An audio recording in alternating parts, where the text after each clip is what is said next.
ಸ್ನೇಹಿತರೆ, ಭಾರತದಲ್ಲಿ ಪ್ರತಿ ವರ್ಷ ಬರೋಬ್ಬರಿ 2380 ಕೋಟಿ ಕೊಳೆಯಾದ ನೋಟುಗಳನ್ನು ಚಲಾವಣೆಯಿಂದ ಹಿಂಪಡೆಯಲಾಗುತ್ತೆ. ಈ ನೋಟುಗಳನ್ನು ಮತ್ತೆ ಪ್ರಿಂಟ್ ಮಾಡಲು RBI ಪ್ರತಿ ವರ್ಷ 6372 ಕೋಟಿ ರೂಪಾಯಿಗೂ ಜಾಸ್ತಿ ಹಣವನ್ನು ಖರ್ಚು ಮಾಡ್ತಿದೆ.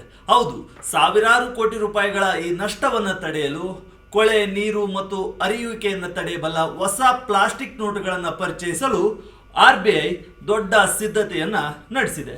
ಕಾಗದದ ನೋಟುಗಳ ಲೈಫ್ ಕೇವಲ 2 ವರ್ಷವಾದರೆ ಇವುಗಳ ಬಾಳಿಕೆ ಬರೋಬ್ಬರಿ 7.5 ವರ್ಷ.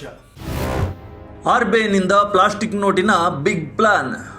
ಸ್ನೇಹಿತರೆ, ಡಿಜಿಟಲ್ ಇಂಡಿಯಾ ಕಾಲದಲ್ಲಿ ನಾವೆಲ್ಲರೂ UPI, phone pay, Google pay ಅಂತ ಎಷ್ಟೇ ಡಿಜಿಟಲ್ ಪೇಮೆಂಟ್ಸ್ ಮಾಡಿದರೂ ಕೂಡ ನಮ್ಮ ಜೇಬಿನಲ್ಲಿ ಕ್ಯಾಶ್ ಅಥವಾ ಕರೆನ್ಸಿ ನೋಟುಗಳಿಲ್ಲ ಅಂದರೆ ಏನೋ ಒಂದು ರೀತಿ ಕಶಿವಿಶಿ ಶುರುವಾಗುತ್ತೆ. ಈ ಕಶಿವಿಶಿ ಇನ್ಮೇಲೆ ಡಿಫ್ರೆಂಟ್ ಆಗಿರುತ್ತೆ. ಯಾಕಂದ್ರೆ RBI ಕಾಗದದ ನೋಟುಗಳ ಬದಲಿಗೆ ಅಂದರೆ ಪೇಪರ್ ನೋಟುಗಳ ಬದಲಿಗೆ ಹೊಸ ರೀತಿಯ ನೋಟುಗಳನ್ನು ಪರಿಚಯಿಸಲು ಮುಂದಾಗಿದೆ. ಅದೇನು ಅಂದರೆ ಪಾಲಿಮರ್ ಬ್ಯಾಂಕ್ ನೋಟ್ಸ್ ಅಥವಾ ಪ್ಲಾಸ್ಟಿಕ್ ನೋಟುಗಳ ಪರಿಚಯ. ನೀವು ಕೇಳ್ತಿರೋದು ಅಕ್ಷರಶಃ ಸತ್ಯ. ಮುಂಬೈ ಹಾಗೂ ಪಾಟ್ನಾದಲ್ಲಿ ನಡೆದ ಕಳೆದ 2 ಬೋರ್ಡ್ ಮೀಟಿಂಗ್ಗಳಲ್ಲಿ RBI ಈ ಬಗ್ಗೆ ಬಹಳ ಗಂಭೀರವಾಗಿ, ಬಹಳ ಸೀರಿಯಸ್ ಆಗಿ ಚರ್ಚೆ ನಡೆಸಿದೆ. ಅತಿ ಶೀಘ್ರದಲ್ಲಿ ಭಾರತದಲ್ಲಿ ಪ್ಲಾಸ್ಟಿಕ್ ನೋಟುಗಳ ಪೈಲಟ್ ಪ್ರಾಜೆಕ್ಟ್ ಶುರುವಾಗಲಿದೆ ಅಂತ ಬಿಸ್ನೆಸ್ ಸ್ಟ್ಯಾಂಡರ್ಡ್ ವರದಿ ಮಾಡಿದೆ. ಹಾಗಾದ್ರೆ ಏನಿದು ಪ್ಲಾಸ್ಟಿಕ್ ನೋಟು? ಇದು ATM ಕಾರ್ಡ್ ರೀತಿ ಗಟ್ಟಿಯಾಗಿರುತ್ತಾ? ಕಾಗದದ ನೋಟುಗಳಿಗಿಂತ ಇದು ಯಾವ ರೀತಿ ಡಿಫ್ರೆಂಟು? ಯಾಕೆ RBI ದಿಢೀರ್ ಅಂತ ಈ ನಿರ್ಧಾರಕ್ಕೆ ಬಂತು, ಈ ಡಿಸಿಷನ್ಗೆ ಬಂತು? ಬನ್ನಿ, ನಿಮ್ಮ ಮನಸ್ಸಿನಲ್ಲಿರೋ ಪ್ರತಿಯೊಂದು ಪ್ರಶ್ನೆಗೂ ಈ ವಿಡಿಯೋದಲ್ಲಿ ಕಂಪ್ಲೀಟ್ ಡೀಟೇಲ್ಸ್ ಅನ್ನ ಕೊಡ್ತೀನಿ. ಕೊನೆಯವರೆಗೂ ವಿಡಿಯೋವನ್ನ ಸ್ಕಿಪ್ ಮಾಡದೆ ನೋಡಿ. ದೇಶದಲ್ಲಿ ಹೆಚ್ಚುತ್ತಿದೆ ಕ್ಯಾಶ್ಗೆ ಡಿಮ್ಯಾಂಡ್. ಎಷ್ಟೇ ಡಿಜಿಟಲ್ ಯುಗ ಬೆಳೆದರೂ ಭಾರತದಲ್ಲಿ ಕ್ಯಾಶ್ ಬಳಕೆ ಮಾತ್ರ ಕಿಂಚಿತ್ತೂ ಕಡಿಮೆ ಆಗಿಲ್ಲ. ಅದಕ್ಕೆ ಸಪೋರ್ಟ್ ಮಾಡಲು ಒಂದು ಡೇಟಾ ಕೂಡ ಇದೆ. ಈ ವರ್ಷದ ಮೇ 15ರ ಡೇಟಾ ಪ್ರಕಾರ ನಮ್ಮ ದೇಶದಲ್ಲಿ ಚಲಾವಣೆಯಲ್ಲಿರೋ ಒಟ್ಟು ನಗದಿನ ಮೊತ್ತ ಬರೋಬ್ಬರಿ 42.86 ಟ್ರಿಲಿಯನ್ ರೂಪಾಯಿಗಳು. ಅಂದ್ರೆ ಪ್ರತಿ ವರ್ಷ ಕ್ಯಾಶ್ ಡಿಮ್ಯಾಂಡ್ ಜಾಸ್ತಿ ಆಗ್ತಾನೆ ಇದೆ. ಆದರೆ ಈ ಪೇಪರ್ ನೋಟುಗಳಿಂದ ರಿಸರ್ವ್ ಬ್ಯಾಂಕ್ ಆಫ್ ಇಂಡಿಯಾಗೆ ಒಂದು ದೊಡ್ಡ ತಲೆನೋವು ಕೂಡ ಇದೆ. ಅದು ಶುರುವಾಗಿದೆ. ನೀವು ಬಳಸೋ ನೋಟುಗಳು ಬೇಗ ಹರಿದು ಹೋಗ್ತವೆ, ಕೊಳೆ ಆಗ್ತವೆ ಅಥವಾ ನೀರಿನಲ್ಲಿ ನೆನೆದು ಹಾಳಾಗ್ತವೆ. ಹೀಗೆ ಹಾಳಾದ ಕೋಟ್ಯಂತರ ನೋಟುಗಳನ್ನು ವಾಪಸ್ ಪಡೆದು ಹೊಸ ನೋಟುಗಳನ್ನು ಪ್ರಿಂಟ್ ಮಾಡೋದಕ್ಕೆ RBI ಪ್ರತಿ ವರ್ಷ ಸಾವಿರಾರು ಕೋಟಿ ರೂಪಾಯಿಗಳನ್ನು ಖರ್ಚು ಮಾಡ್ತಾ ಇದೆ. ವೀಕ್ಷಕರೇ, ಈ ಪ್ರಿಂಟಿಂಗ್ ಕಾಸ್ಟ್ ಅನ್ನೋದು ಮಿತಿಮೀರಿ ಹೋಗಿದೆ. ಇದಕ್ಕೆ ಬ್ರೇಕ್ ಹಾಕ್ಲೇಬೇಕು ಅಂತ ಡಿಸೈಡ್ ಮಾಡಿರೋ ರಿಸರ್ವ್ ಬ್ಯಾಂಕ್ ಆಫ್ ಇಂಡಿಯಾ ಈಗ ದಶಕದ ಹಿಂದಿನ ಹಳೆ ಪ್ರಪೋಸಲ್ ಒಂದಕ್ಕೆ ಮತ್ತೆ ಜೀವ ತುಂಬಿದೆ. ಆದ್ರಿಂದ ಶತಾಯಗತೆಯ ಪ್ಲಾಸ್ಟಿಕ್ ನೋಟುಗಳನ್ನು ತರಲೇಬೇಕು ಅಂತ RBI ಪ್ರಯತ್ನಿಸ್ತಿದ್ದು ಈ ಎಲ್ಲಾ ರೀತಿಯ ಯೋಚನೆಗಳನ್ನ ಮಾಡ್ತಿದೆ. ಪಾಲಿಮರ್ ಬ್ಯಾಂಕ್ ನೋಟ್ಸ್ ಎಂದರೇನು? RBIನಿಂದ ದಿಢೀರ್ ಈ ನಿರ್ಧಾರ ಏಕೆ? ವೀಕ್ಷಕರೇ, ಪಾಲಿಮರ್ ಬ್ಯಾಂಕ್ ನೋಟ್ಸ್ ಅಂದ್ರೆ ಬೇರೇನೂ ಅಲ್ಲ. ನಾವು ದಿನನಿತ್ಯ ಬಳಸೋ ಕಾಗದದ ಬದಲಾಗಿ ತೆಳುವಾದ ಮತ್ತು ಫ್ಲೆಕ್ಸಿಬಲ್ ಆಗಿರೋ ಪ್ಲಾಸ್ಟಿಕ್ ಸಬ್ಸ್ಟ್ರೇಟ್ ನಿಂದ ಪ್ರಿಂಟ್ ಮಾಡಲಾದ ಕರೆನ್ಸಿ ನೋಟ್ಗಳು. ಪ್ಲಾಸ್ಟಿಕ್ ಅಂತ ಹೆಸರು ಕೇಳಿದ ತಕ್ಷಣ ಇದು ನಮ್ಮ ಡೆಬಿಟ್ ಕಾರ್ಡ್ ಅಥವಾ ಕ್ರೆಡಿಟ್ ಕಾರ್ಡ್ ತರ ಗಟ್ಟಿಯಾಗಿರುತ್ತೆ ಅಂತ ಅನ್ಕೋಬೇಡಿ. ಇದು ಕೂಡ ಕಾಗದದ ನೋಟಿನ ತರಾನೇ ಬಹಳ ಹಗುರವಾಗಿರುತ್ತೆ, ಈಸಿಯಾಗಿ ಮಡಚಬಹುದು ಹಾಗೂ ದಿನನಿತ್ಯದ ಬಳಕೆಗೆ ತುಂಬಾನೇ ಕಂಫರ್ಟ್ ಆಗಿರುತ್ತೆ. ಹಾಗಾದ್ರೆ ಈಗ ಚೆನ್ನಾಗಿರೋ ಕಾಗದದ ನೋಟುಗಳನ್ನ ಬಿಟ್ಟು RBI ಯಾಕೆ ಪ್ಲಾಸ್ಟಿಕ್ ನೋಟುಗಳ ಹಿಂದೆ ಬಿದ್ದಿದೆ ಅಂತ ನೀವು ಕೇಳಬಹುದು. ಇದಕ್ಕೆ ಮೇನ್ ಕಾರಣ ನಾವು ಈಗಾಗಲೇ ಹೇಳಿದಂತೆ ಪ್ರಿಂಟಿಂಗ್ ಕಾಸ್ಟ್ ಮತ್ತು ಸೈಡ್ ನೋಟ್ಸ್ ಅಂದ್ರೆ ಕೊಳೆಯಾದ ನೋಟುಗಳು. ಬಿಸ್ನೆಸ್ ಸ್ಟ್ಯಾಂಡರ್ಡ್ ರಿಪೋರ್ಟ್ ಪ್ರಕಾರ 2025ರ ಹಣಕಾಸು ವರ್ಷದ ಅಂತ್ಯಕ್ಕೆ ಕೇವಲ ಕರೆನ್ಸಿ ನೋಟುಗಳನ್ನು ಪ್ರಿಂಟ್ ಮಾಡೋದಕ್ಕೆ RBI ಬರೋಬ್ಬರಿ 6372.8 ಕೋಟಿ ರೂಪಾಯಿಗಳನ್ನು ಖರ್ಚು ಮಾಡಿದೆ. ಈ ಹಿಂದಿನ ವರ್ಷ ಇದು 5101.4 ಕೋಟಿ ರೂಪಾಯಿ ಆಗಿತ್ತು. ನೋಡಿ, ವರ್ಷದಿಂದ ವರ್ಷಕ್ಕೆ ಡಿಮ್ಯಾಂಡ್ ಹೆಚ್ಚಾದಂತೆ ಪ್ರಿಂಟಿಂಗ್ ಖರ್ಚು ಕೂಡ ಜಾಸ್ತಿ ಆಗ್ತಲೇ ಇದೆ. ಇನ್ನೊಂದು ಕಡೆ ಜನರು ಬಳಸಿದ, ಹರಿದು ಕೊಳೆಯಾಗಿ ಬ್ಯಾಂಕ್ಗೆ ವಾಪಸ್ ಬರುವ ಸೈಡ್ ನೋಟ್ಗಳ ಸಂಖ್ಯೆ ಕೂಡ ಆತಂಕಕಾರಿಯಾಗಿ ಜಾಸ್ತಿ ಆಗಿದೆ. ಕೇವಲ ಫೈನಾನ್ಸಿಯಲ್ ಇಯರ್ 25 ಒಂದೇ ವರ್ಷದಲ್ಲಿ ಬರೋಬ್ಬರಿ 23.8 ಬಿಲಿಯನ್ ಅಂದ್ರೆ 2380 ಕೋಟಿ ಪೀಸ್ ಕೊಳೆಯಾದ ನೋಟುಗಳನ್ನ ಚಲಾವಣೆಯಿಂದ ಹಿಂಪಡೆಯಲಾಗಿದೆ. ಇದರಲ್ಲಿ ಅತಿ ಹೆಚ್ಚು ಪಾಲು 500 ರೂಪಾಯಿ ಮತ್ತು 100 ರೂಪಾಯಿ ನೋಟುಗಳಿದ್ದೇ ಆಗಿದೆ. ಹೀಗೆ ಸಾವಿರಾರು ಕೋಟಿ ಖರ್ಚು ಮಾಡಿ ಪ್ರಿಂಟ್ ಮಾಡೋದು, ಅದು ಹಾಳಾದ ಮೇಲೆ ಮತ್ತೆ ಹೊಸದಾಗಿ ಪ್ರಿಂಟ್ ಮಾಡೋದು, ಈ ಡಬಲ್ ಖರ್ಚನ್ನು ತಪ್ಪಿಸೋದಕ್ಕೆ RBI ಈಗ ಬಾಳಿಕೆ ಬರುವ ಪಾಲಿಮರ್ ನೋಟುಗಳ ಮೊರೆ ಹೋಗ್ತಾ ಇದೆ. 2012ರಲ್ಲೇ ಬಂದಿತ್ತು ಪ್ಲಾಸ್ಟಿಕ್ ನೋಟು. ಅಂದು ಆ ಪ್ರಾಜೆಕ್ಟ್ ಫೇಲ್ ಆಗಿದ್ದೇಕೆ? ಸ್ನೇಹಿತರೆ, ಭಾರತಕ್ಕೆ ಈ ಪಾಲಿಮರ್ ಕರೆನ್ಸಿ ಅಥವಾ ಪ್ಲಾಸ್ಟಿಕ್ ನೋಟ್ ಅನ್ನೋದು ಹೊಸದೇನಲ್ಲ. ಇದು ಇವತ್ತಿನ ಐಡಿಯಾ ಕೂಡ ಅಲ್ಲ. 2012ರಲ್ಲಿ ಅಂದಿನ UPA ಸರ್ಕಾರದ ಅವಧಿಯಲ್ಲೇ ಪ್ಲಾಸ್ಟಿಕ್ ನೋಟುಗಳನ್ನು ತರುವ ಪ್ರಯತ್ನ ಜೋರಾಗಿ ನಡೆದಿತ್ತು. ಆಗ ಬರೋಬ್ಬರಿ 1 ಬಿಲಿಯನ್ ಅಂದ್ರೆ 100 ಕೋಟಿ ಪೀಸ್ 10 ರೂಪಾಯಿಯ ಪಾಲಿಮರ್ ನೋಟುಗಳನ್ನು ಪ್ರಾಯೋಗಿಕವಾಗಿ ಪ್ರಾಕ್ಟಿಕಲ್ ಆಗಿ ಚಲಾವಣೆಗೆ ತರಲು ಅಪ್ರೂವಲ್ ಕೂಡ ಸರ್ಕಾರದಿಂದ ಸಿಕ್ಕಿತ್ತು. ವಿಭಿನ್ನ ವೆದರ್ ಇರೋ ನಮ್ಮದೇ ಮೈಸೂರು, ಕೊಚ್ಚಿ, ಜೈಪುರ, ಭುವನೇಶ್ವರ ಮತ್ತು ಸಿಮ್ಲಾ ಸೇರಿ ಒಟ್ಟು 5 ಸಿಟಿಗಳನ್ನು ಈ ಪೈಲಟ್ ಪ್ರಾಜೆಕ್ಟ್ಗಾಗಿ ಆಯ್ಕೆ ಮಾಡಲಾಗಿತ್ತು. ಆ ಸಮಯದಲ್ಲಿ ಫೇಕ್ ನೋಟುಗಳನ್ನು ತಡೆಯೋದಕ್ಕಿಂತ ಜಾಸ್ತಿ ನೋಟುಗಳ ಶೆಲ್ಫ್ ಲೈಫ್ ಅಥವಾ ಬಾಳಿಕೆಯನ್ನು ಜಾಸ್ತಿ ಮಾಡೋದು ಮಾತ್ರ ಪ್ರಮುಖ ಟಾರ್ಗೆಟ್ ಆಗಿತ್ತು. ಆದರೆ ಆ ಇನಿಷಿಯೇಟಿವ್ ಅರ್ಧದಲ್ಲೇ ನಿಂತು ಹೋಯಿತು.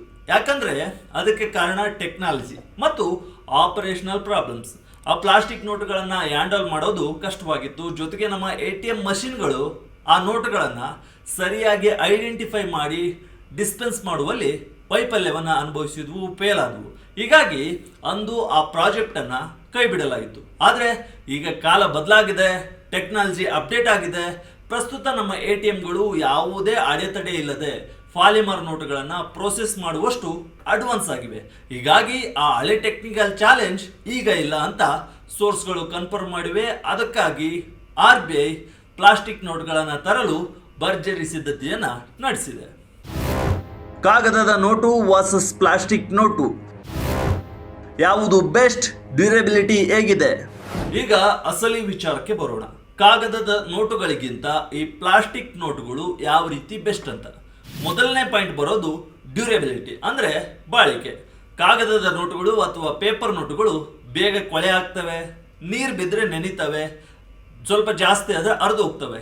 ಸಾಮಾನ್ಯವಾಗಿ ಒಂದು ಕಾಗದದ ನೋಟಿನ ಲೈಫ್ 1.5 ವರ್ಷದಿಂದ 2.5 ವರ್ಷ ಮಾತ್ರ. ಆದರೆ ಪಾಲಿಮರ್ ನೋಟುಗಳು ಕೊಳೆ, ತೇವಾಂಶ ಮತ್ತು ಅರಿಯುವಿಕೆಯನ್ನು ಈಸಿಯಾಗಿ ತಡೆದುಕೊಳ್ತವೆ.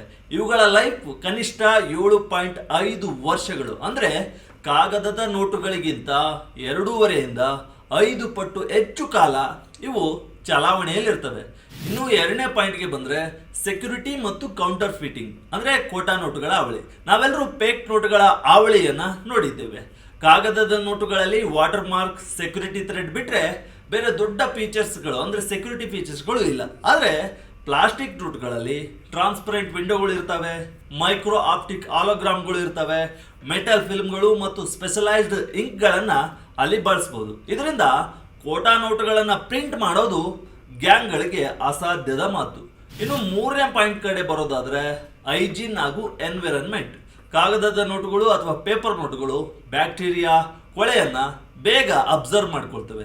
ಆದರೆ ಪ್ಲಾಸ್ಟಿಕ್ ನೋಟುಗಳು ನಾನ್ ಪೋರಸ್ ಆಗಿರೋದ್ರಿಂದ ಕೊಳೆ ಆಗಲ್ಲ, ಬೇಕಿದ್ರೆ ಸುಲಭವಾಗಿ ಕ್ಲೀನ್ ಕೂಡ ಮಾಡ್ಬೋದು. ಇನ್ನು ಪರಿಸರದ ವಿಚಾರಕ್ಕೆ ಬಂದರೆ ಪ್ಲಾಸ್ಟಿಕ್ ಅನ್ನೋದು ನಾನ್ ಬಯೋಗ್ರೇಡೇಬಲ್ ಹೌದು. ಆದರೆ ಕಾಗದದ ನೋಟುಗಳನ್ನು ಪದೇ ಪದೇ ಪ್ರಿಂಟ್ ಮಾಡೋದ್ರಿಂದ ಹಾಗೂ ಮರಗಿಡಗಳ ನಾಶ, ಎನರ್ಜಿ, ನೀರಿನ ಬಳಕೆಗೆ ಹೋಲಿಸಿದರೆ ಕಂಪೇರ್ ಮಾಡಿದರೆ ಪಾಲಿಮರ್ ನೋಟುಗಳು ಲಾಂಗ್ ಟರ್ಮ್ನಲ್ಲಿ ಪರಿಸರಕ್ಕೆ ಕಡಿಮೆ ಹಾನಿ ಮಾಡ್ತವೆ. ಕೆಟ್ಟು ಹೋದ ಪ್ಲಾಸ್ಟಿಕ್ ನೋಟುಗಳನ್ನು ರೀಸೈಕಲ್ ಮಾಡಿ ಬೇರೆ ಪ್ಲಾಸ್ಟಿಕ್ ವಸ್ತುಗಳನ್ನಾಗಿ ಮಾಡಬಹುದು ಅನ್ನೋದು ಇದರ ಇನ್ನೊಂದು ಪ್ಲಸ್ ಪಾಯಿಂಟ್. ಯಾವೆಲ್ಲ ದೇಶಗಳಲ್ಲಿ ಪ್ಲಾಸ್ಟಿಕ್ ನೋಟುಗಳಿವೆ? ಇಡೀ ಪ್ರಪಂಚದಲ್ಲಿ ಈಗಾಗಲೇ 60ಕ್ಕೂ ಹೆಚ್ಚು ದೇಶಗಳು ಈ ಪಾಲಿಮರ್ ನೋಟುಗಳನ್ನು ಸಕ್ಸಸ್ಫುಲ್ ಆಗಿ ಯೂಸ್ ಮಾಡ್ತಿವೆ. 1988ರಲ್ಲೇ ಆಸ್ಟ್ರೇಲಿಯಾ ಮೊದಲ ಬಾರಿಗೆ $10ನ ಪ್ಲಾಸ್ಟಿಕ್ ನೋಟನ್ನು ತಂದಿತ್ತು. ಆಮೇಲೆ 1996ರಲ್ಲಿ ಸಂಪೂರ್ಣವಾಗಿ ಪ್ಲಾಸ್ಟಿಕ್ ನೋಟಿಗೆ ಆಸ್ಟ್ರೇಲಿಯಾ ಶಿಫ್ಟ್ ಆಯಿತು. ಇದರ ಜೊತೆಗೆ Canada, United Kingdom, New Zealand, Romania, ಸಿಂಗಾಪುರ್ನಂತಹ ದೊಡ್ಡ ದೊಡ್ಡ ದೇಶಗಳು ಈ ನೋಟುಗಳನ್ನು ಬಳಸ್ತಿವೆ. ಭಾರತದಲ್ಲಿ ಪ್ಲಾಸ್ಟಿಕ್ ನೋಟು ಯಾವಾಗ ಬರುತ್ತೆ? ಈಗ ಇರೋ ಕಾಗದದ ನೋಟು ಬ್ಯಾನ್ ಆಗುತ್ತಾ? ಹಾಗಾದ್ರೆ ಭಾರತದಲ್ಲಿ ನಮ್ಮ ಕಾಗದದ ನೋಟುಗಳು ಅಥವಾ ಪೇಪರ್ ನೋಟುಗಳು ದಿಢೀರ್ ಅಂತ ಬ್ಯಾನ್ ಆಗ್ಬಿಡುತ್ತಾ? ಎಲ್ಲವೂ ಪ್ಲಾಸ್ಟಿಕ್ ಆಗುತ್ತಾ ಅಂತ ಭಯಪಡಬೇಡಿ. ಖಂಡಿತ ಇಲ್ಲ. RBI ಒಮ್ಮೆಲೇ ಎಲ್ಲಾ ನೋಟುಗಳನ್ನ ರಿಪ್ಲೇಸ್ ಮಾಡಲ್ಲ. ಮೊದಲಿಗೆ ಒಂದು ಸಣ್ಣ ಪೈಲಟ್ ಪ್ರಾಜೆಕ್ಟ್ ಶುರುವಾಗಲಿದೆ. ಅದು ಕೂಡ ಕೇವಲ 10 ರೂಪಾಯಿ ಮತ್ತು 20 ರೂಪಾಯಿಯ ಸಣ್ಣ ಮುಖಬೆಲೆಯ ನೋಟುಗಳ ಮೇಲೆ.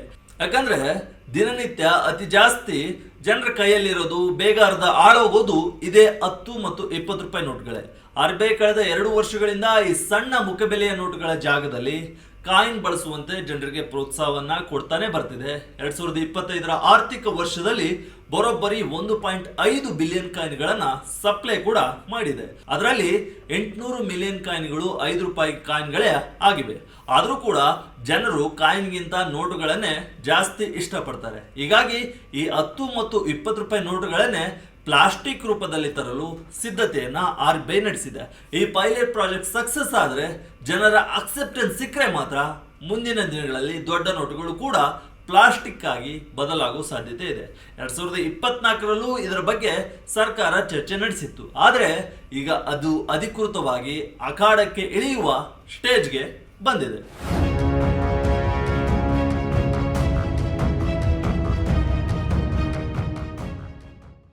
ಒಟ್ನಲ್ಲಿ ಈ ಪಾಲಿಮರ್ ಅಥವಾ ಪ್ಲಾಸ್ಟಿಕ್ ಬ್ಯಾಂಕ್ ನೋಟ್ಸ್ ಅನ್ನೋದು ಭಾರತದ ಆರ್ಥಿಕ ಸಿಸ್ಟಮ್ ನಲ್ಲಿ ಒಂದು ದೊಡ್ಡ ಗೇಮ್ ಚೇಂಜರ್ ಆಗೋದ್ರಲ್ಲಿ ಯಾವುದೇ ಡೌಟ್ ಇಲ್ಲ. ಆರಂಭದಲ್ಲಿ ಈ ನೋಟುಗಳನ್ನ ಪ್ರಿಂಟ್ ಮಾಡುವ ಅಪ್ರಂಟ್ ಕಾಸ್ಟ್ ಸ್ವಲ್ಪ ಜಾಸ್ತಿ ಅನಿಸಿದ್ರು, ಲಾಂಗ್ ಟರ್ಮ್ ನಲ್ಲಿ ಇವು RBIಗೆ ಸಾವಿರಾರು ಕೋಟಿ ರೂಪಾಯಿಗಳ ಸೇವಿಂಗ್ಸ್ ಅನ್ನ, ಉಳಿತಾಯವನ್ನ ಮಾಡಿಕೊಡ್ಲಿವೆ. ಜೊತೆಗೆ ನಮಗೂ ನಿಮಗೂ ಅರ್ಧ ಕೊಳೆಯಾದ ನೋಟುಗಳನ್ನ ಇಟ್ಕೊಂಡು ಅಂಗಡಿಯವರ ಜೊತೆ ಜಗಳ ಆಡೋ ಕಿರಿಕಿರಿ ತಪ್ಪುತ್ತೆ. ಹಾಗೆ ನೋಡಿದ್ರೆ ಕಾಗದದ ನೋಟುಗಳಿಗಿಂತ ಪ್ಲಾಸ್ಟಿಕ್ ನೋಟುಗಳೇ ಸೇಫ್, ಸೆಕ್ಯೂರ್ ಅಂಡ್ ಡ್ಯೂರಬಲ್ ಆಗಿ ಬಹಳ ಉತ್ತಮವಾಗಿವೆ. ನೋಡೋಣ RBI ಯಾವಾಗ ಈ ಹೊಸ ನೋಟುಗಳನ್ನ ನಿಮ್ಮ ಕೈಗಿಡುತ್ತೆ ಅಂತ. ಈ ಬಗ್ಗೆ ನಿಮ್ಗೇನ್ ಅನ್ಸುತ್ತೆ? ಪ್ಲಾಸ್ಟಿಕ್ ನೋಟ್ ಬೇಕಾ, ಕಾಗದದ ನೋಟ್ ಬೇಕಾ, ಅಥವಾ UPI ಇದೆಯಲ್ಲ ಮತ್ತ್ಯಾಕೆ ಈ ನೋಟುಗಳ ಚಿಂತೆ ಅಂತೀರಾ? ಕಮೆಂಟ್ ಮೂಲಕ ನಿಮ್ಮ ಅಭಿಪ್ರಾಯವನ್ನ ತಿಳಿಸಿ. ಇದು ವಿಜಯ ಕರ್ನಾಟಕ ವಿಶೇಷ. ಇದೇ ರೀತಿ ಜಾಸ್ತಿ ವಿಡಿಯೋಗಳಿಗಾಗಿ ವಿಜಯ ಕರ್ನಾಟಕ ವೆಬ್ ಅನ್ನ ಫೇಸ್ಬುಕ್, ಇನ್ಸ್ಟಾಗ್ರಾಮ್ ಮತ್ತು ಯೂಟ್ಯೂಬ್ನಲ್ಲಿ ಫಾಲೋ ಮಾಡಿ. ಧನ್ಯವಾದ.